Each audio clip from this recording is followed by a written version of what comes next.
합니다. 오늘 예배를 통하여서 저희들에게 허락하신 이 하루 반석에 집을 짓는 은혜의 하루가 되게 하여 주시옵소서. 하나님, 풍파가 몰아쳐도 반석에 지은 집은 무너지지 않습니다. 저희들 주님께 간절함으로 예배하고 주님을 보고자 하는 이 사모함이 하나님 반석에 짓는 집이 되는 줄 믿습니다.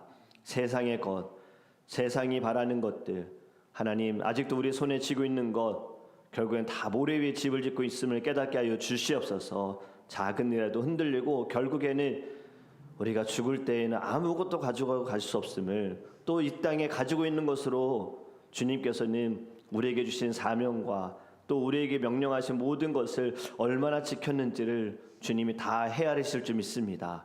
주님, 오늘 예배를 통하여서 마지막을 잘 준비할 수 있는 은혜의 하루가 되게 하여 주시옵소서. 성령 충만케 역사할 줄 믿사오며 예수 그리스도의 이름으로 기도합니다. 아멘. 오늘 우리 하나님의 말씀 함께 보겠습니다. 마가복음 1장입니다. 마가복음 1장 21절에서 28절 말씀입니다. 제가 가지고 있는 성경책은 신약성경 54페이지입니다. 마가복음 1장 21절에서 28절 말씀 함께 읽겠습니다. 그들이 가버나움에 들어가니라. 예수께서 곧 안식일에 회당에 들어가 가르치심에 무 사람이 그의 교훈에 놀라니 이는 그가 가르치시는 것이 권위 있는 자와 같고 서기관들과 같지 아니함일러라. 마침 그들의 회당에 더러운 귀신 들린 사람이 있어 소리질러 이르되 나사렛 예수여, 우리가 당신과 무슨 상관이 있나이까? 우리를 멸하러 왔나이까? 나는 당신이 누구인 줄 아오니 하나님의 거룩한 자니이다. 예수께서 꾸짖어 이르시되 잠잠하고 그 사람에게서 나오라 하시니 더러운 귀신이 그 사람에게 경련을 일으키고 큰 소리를 지르며 나오는지라. 다 놀라 서로 물어 이르되 어찌미냐? 권위 있는 새 교훈이로다. 더러운 귀신들에게 명한즉 순종하는도다 하더라. 예수의 소문이 온 갈릴리 사방에 퍼지더라. 아멘, 아멘. 할렐루야. 오늘의 말씀을 통하여서 주의 말씀이 우리 안에 생명이 될 줄 믿습니다. 우리는 모두 하나님의 형상으로 지음을 받았기에 말에 권세가 있어요.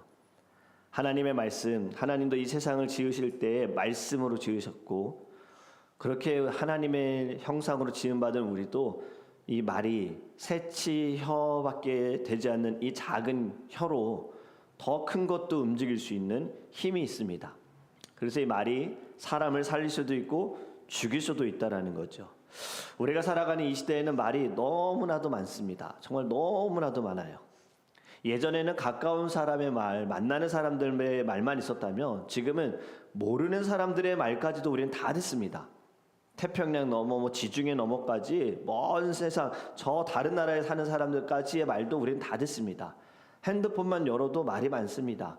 뉴스에서 하는 말, 유튜브에서 하는 말, 전문가가 하는 말. 그런데 이렇게 말이 많은데 이상하게 세상은 더 안 좋아집니다. 별로 달라지는 것이 없어요. 오히려 사랑은 없고요. 악한 것들은 더 커지는 거예요. 우리가 마음만 먹으면 원하는 거 들을 수 있는 세상에 살면서도 사실 잘 듣지도 않고 잘 받기도 않습니다. 왜 그럴까요? 말은 많은데 권세 있는 말이 없기 때문인 거예요. 오늘 본문에 보면 2000년 전에 한 회당에 사람들이 이제 모였습니다. 또 말씀을 듣기 위해서 하나의 설교를 들으려고 모였는데 그날은 좀 달랐어요. 2000년 전. 왜냐하면 예수님이 그 자리에 계셨기 때문입니다. 예수님의 가르침을 받은 사람들이 다 놀랍니다. 지금 예수님이 하신 말씀을 처음 들었기 때문에 놀란 것일까? 아닙니다.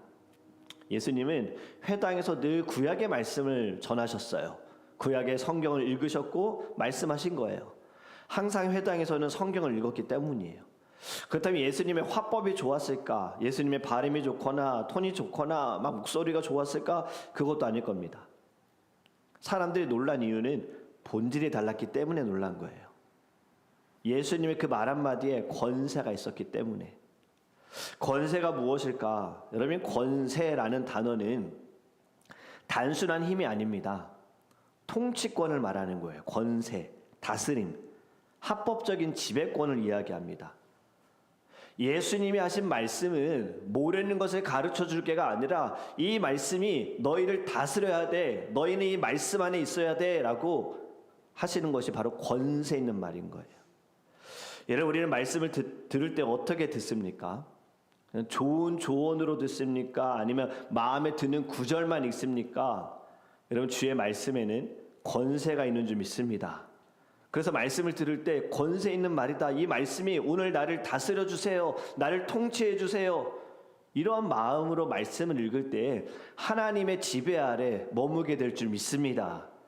여러분, 하나님의 통치 안에 있을 때 진정한 평안을 누릴 수 있는 거예요. 자꾸 이 하나님의 손에서 벗어나니까 고난인 거예요. 하나님의 손에 머물지 않기 때문에 진정한 평안을 누리지 못하는 겁니다. 늘 사망의 권세에, 음부의 아래에 늘 사단의 그 시험과 유혹 가운데 있다라는 거죠. 그렇게 여러분, 말씀을 들을 때에는 권세 있는 말씀으로 오늘도 주께서 주신 말씀이 순간순간 떠오르게 하시고 그 말씀으로 주님이 원하시는 길을 가게 해주세요. 주님이 원하시는 삶을 살게 해주세요. 바로 이것이 너희는 먼저 그의 나라와 그의 뜻을 구하는 방법인 줄 믿습니다.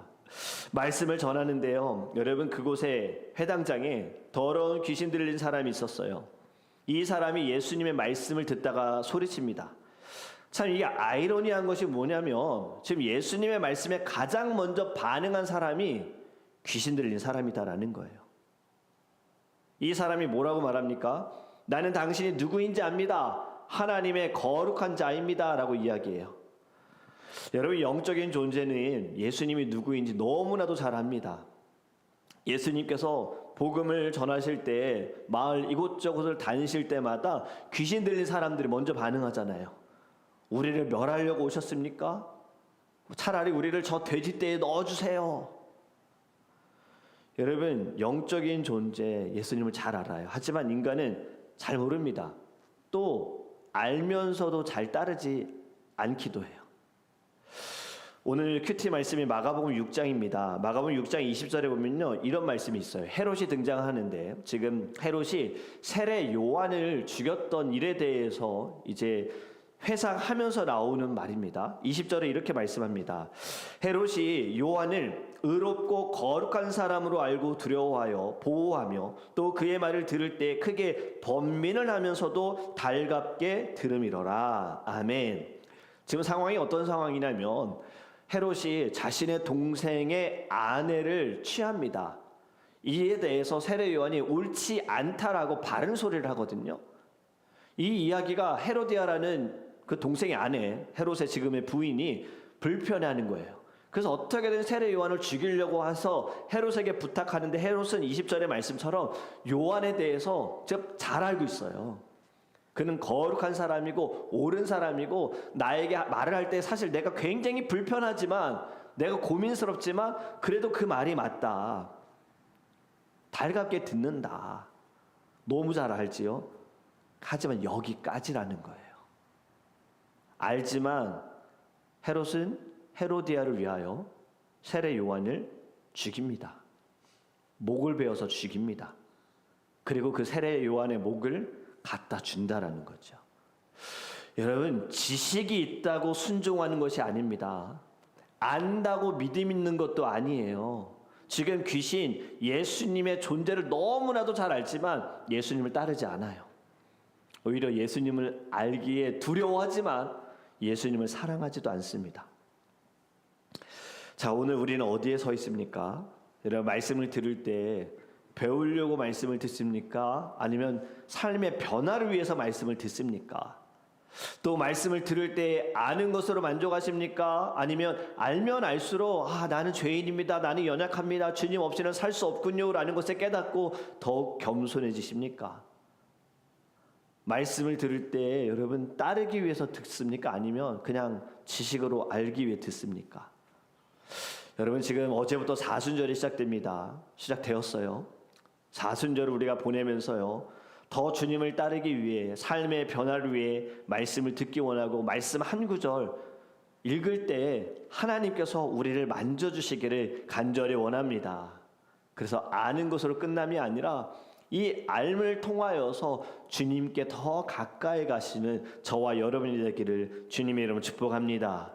지금 귀신의 이 말 한마디 예수님은 짧게 말씀하십니다. 잠잠하고 그 사람에게서 나와라.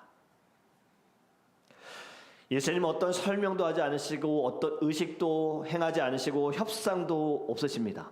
딱 한마디만 하십니다. 그리고 그때 더러운 영은 떠난다라는 거죠. 권세 있는 말씀이 바로 이렇습니다. 권세 있는 말씀은요, 설득하는 것도 아니고 토론하는 것도 아니고 명령입니다. 명령. 잠잠해라, 떠나라.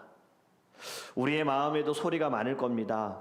두려움의 소리, 걱정하게 만드는 소리, 자격 없다고 말하는 소리, 상처의 메아리, 우리의 마음을 막 요동치게 하는 이 소리들, 또 이 시끄러운 마음의 소리 때문에 잠도 자지 못하는 것, 주님의 한마디면 충분합니다. 잠잠하라. 이 잠잠하라 한마디가 폭풍을 완전히 멈출 수 있다라는 거죠. 그렇게 말씀을 들을 때 주님의 명령을 들으시기를 간절히 원합니다. 그럴 때 권세 있는 말씀을 들을 때 내 안에 유동치고 있는 모든 것들이 다 잠잠하게 될 줄 믿습니다. 그리고 예수님은요, 회당에서 말씀을 전하시고 그 다음에 어디로 가시냐면 베드로의 집으로 가세요. 베드로의 집에 가니 베드로의 장모가 열병으로 누워 있습니다. 지금 시름시름 아파하고 있어요. 예수님께서 그 손을 잡으시니 열병이 떠나갑니다. 여러분, 말씀의 권세는 예배당에서만 머물지 않는다라는 것을 가르쳐 주시는 거예요. 지금 회당에서 선포된 말씀이 가정으로 가게 되어지고 나중에는요, 온 동네 사람들이 문 앞에 모이기 시작했다라고 하거든요. 이것은 우리가 교회 안에서 들은 말씀이 교회 안에서만 끝나면 안 됩니다. 말씀을 여기에 두고 나는 세상으로 나아갑니다 이러면 안 됩니다. 말씀을 들고 세상으로 가야 되는 거예요. 교회 문 밖을 나갈 때도 말씀을 가지고 나아가서 가정으로 가야 되고 직장으로 가야 되고 일터로 삶의 자리로 나아가야 할 줄 믿습니다. 그럴 때 진정한 은혜가 나타나게 되어지고 주의 빛이 드러나게 되는 거예요. 바로 이것이 주께서 원하시는 복음의 열매입니다. 나은 사람으로 끝날 것이 아니라 반드시 확장되어져야 한다. 많은 이들과 함께 나누어져야 한다. 여러분이 고침받은 베드로의 장모가 어떻게 이제 행동을 하느냐? 일어나서 예수님을 대접합니다. 섬깁니다. 은혜의 결과는요, 결국에는 섬김으로 이어져야 하는 거예요. 병 고침을 받은 것으로 만족해서는 안 돼요. 고침을 받았다면 고침받은 이유를 반드시 알아야지요. 문제가 해결되기 위해서 기도하는데 문제가 해결됐다고 만족해서는 안 됩니다. 왜 하나님께서 이 문제를 해결해 주셨는가를 그 이유를 알아야 하는 거예요. 섬김으로 가야 합니다. 주를 위한 섬김. 하나님께서 허락하신 사명 따라서 살아가야 하는 거예요. 그런데 고침을 받은 것으로 만족하면서 결국에 또 자신을 위해서 살아간다면 어떻게 될까요? 예를 들어서 여러분, 한 의사가 환자의 병을 고쳐주었어요. 정말 나을 수 없는 어려운 수술을 해서 환자를 고쳐줬어요. 그런데 나중에 들어보니 그 환자의 삶이 잘못된 삶을 살고 있다라는 이야기를 들으면 의사의 마음이 어떨까요? 괜히 고쳐줬네 뭐 이런 마음은 들진 않겠지요. 안타까울 거예요. 어렵게 정말 다시 산 생명인데, 어떻게 얻은 건강인데 저렇게 시간을 보낼까? 잘못된 길로 가고 있을까? 고침을 받았는데 가정을 돌보지 않는다면, 고침을 받았는데 여전히 예전에 자신의 욕심대로 욕망대로 살아간다면, 이기적으로 살아간다면, 여러분, 하나님의 치유는 치유 자체가 목적이 아닙니다. 회복 반드시 일어나야 된다는 거예요. 말씀의 권세는 치유가 되어지고 그 치유함을 통하여서 우리를 일으키시고 우리를 세우시고 우리를 통하여서 다른 사람들을 살리길 원하시는 하나님의 뜻이 있는 줄 믿습니다. 그렇다면 우리의 해당이 어디일까? 바로 지금 이 자리입니다. 새벽을 깨워 예배하는 지금 이 순간, 이곳에 주님이 함께 하시고요. 베드로의 집에 가신 주님께서 우리와 함께 가기를 원하십니다. 문제는요, 말씀을 통해 놀랄 것으로 끝날 것인가 아니면 순종할 것인가예요.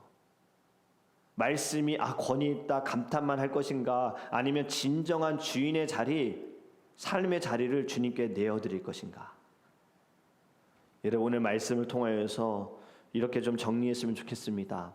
오늘 예수님께서 가신 가버나움이 놀랐고 회당이 놀랐고 귀신은 벌벌 떨게 되어졌고 그리고 사람들은 감탄했습니다. 그런데 놀란 것이 순종이 아니었어요. 감탄했다고 다 제자되지 않았습니다.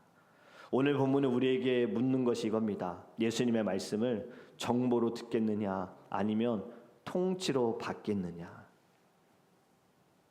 여러분, 우리 안에 소동치는 모든 소리에 주님은 말씀하십니다. 잠잠하라. 이 말씀에 엎드릴 것인가 아니면 오늘 또 좋은 설교 하나 들었구나라는 것으로 만족할 것인가. 여러분, 주의 말씀에는 권세가 있습니다.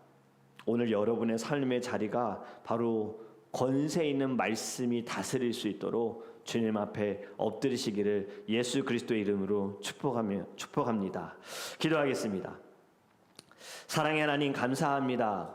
오늘 말씀을 통하여서 주의 말씀에는 권세가 있습니다. 우리를 다스리시고 통치하십니다. 그런데 우리가 말씀을 듣는 밭이 하나님 좋은 땅이지 못합니다. 내가 듣고 싶은 말만 듣습니다. 축복이라고 여기는 말만 듣습니다. 내가 원하는 길, 그 방향에 대한 말씀만 듣습니다. 주님께서 진정으로 우리에게 하신 말씀은 다 버리고 나를 따르라, 내려놓아라, 사랑해라, 원수까지 사랑해라. 하나님, 저희들 주의 말씀, 권세 있는 말씀으로 듣게 하시고 그 말씀이 오늘 우리를 다스려 주시옵소서. 우리가 살아가는 자리가 어떤 자리이고 어떠한 위험을 만나고 어려움을 당하고 시험에 든다 할지라도 그때마다 오늘의 말씀이 떠올라서, 말씀이 기억나서 하나님 옳은 길을 선택할 수 있는, 주님 가신 길을 따라갈 수 있는 믿음의 하루가 되게 하여 주시옵소서. 감사하며 예수 그리스도의 이름으로 축복하며 기도합니다.